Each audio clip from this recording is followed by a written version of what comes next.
Are there limitations when doing pipeline? It's now 5 decades since pipeline repair was revolutionized by keyword in place pipe CIPP solution. The technology has many advantages, chief of which is the ability to do repairs without digging up soil. This reduces repair costs and time as well as poses minimal effects on the environment. However, like many other construction technologies, CIPP has some limitations. Before discussing the limitations, a brief description of what the CIPP technology entails will be good enough. What is CIPP? This is a trenchless repair method used to rectify damaged existing pipelines. Instead of excavating the overburden to access the damaged section, a resin saturated polyester felt tube is inserted into the damaged section of the pipe through a clean out access by use of air pressure. Once the liner is fully in place, it's inflated to press against the inside of walls of the pipe and then cured using either hot water, steam, or UV light. The result is a perfect pipe within a damaged pipe. This purportedly extends the life of the pipe by more than 50 years. Though the process is this process is Though this process is straightforward, you come across the following limitations when doing pipeline. Number one, curing technicalities. For the CIPP lining to cure properly, you need to maintain constant high temperatures with the pipe for the resin to properly set. If the resin doesn't cure properly, the damaged part may not be properly sealed and may continue leaking. The very curing agent to used when the technology was invented was hot water, and it's still reliable curing technique, though other companies have branched into steam and UV curing. As such, for hot water curing, a mobile water curing system can increase your team's productivity. When shopping for one, consider features like combined heating system and recirculating pump in one unit. This makes it portable and usable in areas with working space limitations. Tankless hot water heater. You don't have to carry an entire tank everywhere. You have a CIPP repair contract. As long as there is water supply in that area, you need a hose to supply to the heat and thereafter direct the heated water into the pipe under repair. Propane powered. This is a great option since propane burns clean and is environmentally friendly. Number two, pipe run complexity.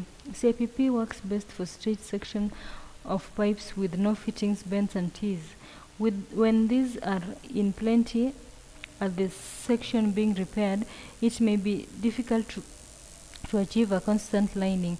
You see, the lining has to be cut before the tee and start again after the tee. This leaves a gap in the pipe, which may expose the damaged section to further deterioration. Furthermore, you may end up with lips and tips where the lining tops, and these may act as clogging points for waste and debris flowing within the pipe. In such instances, it's best to replace the pipe rather than line it internally. But if CIPP is the most viable solution, you may have to line the entire pipe and then cut out holes where there are connections. Just ensure that the cutouts are even and not over or undercut, as such inconsistencies can cause clogging. And for pipes with bends, you may want to use liners made of woven fabric so that they navigate the bends without significant wrinkling. Number three, smaller diameter pipes. Design standard expressly state that CIPP can be used for pipes with diameters between 2 inches and 110 inches. That's theoretically true, but it may be technically difficult to repair pipes with diameters smaller than 4 inches. Pulling the resin-filled lining through a small diameter requires exceptionally technical know-how. Also, the lining might significantly reduce the internal diameter of the pipe if it's already very small and therefore interfere with the flow capacity. In such instances, you may want to consider other repair techniques such as cut out and replace, bypass, weld-on deposition, metallic sleeves, and reinforcement by rope. Number 4, environmental pollutions. For buildings constructed more than 40 years ago, you may need to do extensive testing to determine whether there is any lead or asbestos-containing materials before disturbing any materials.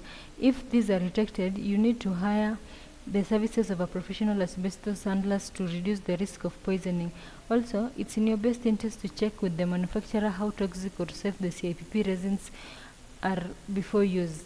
There have been cases where the washing of such resins downstream has killed thousands of fishes.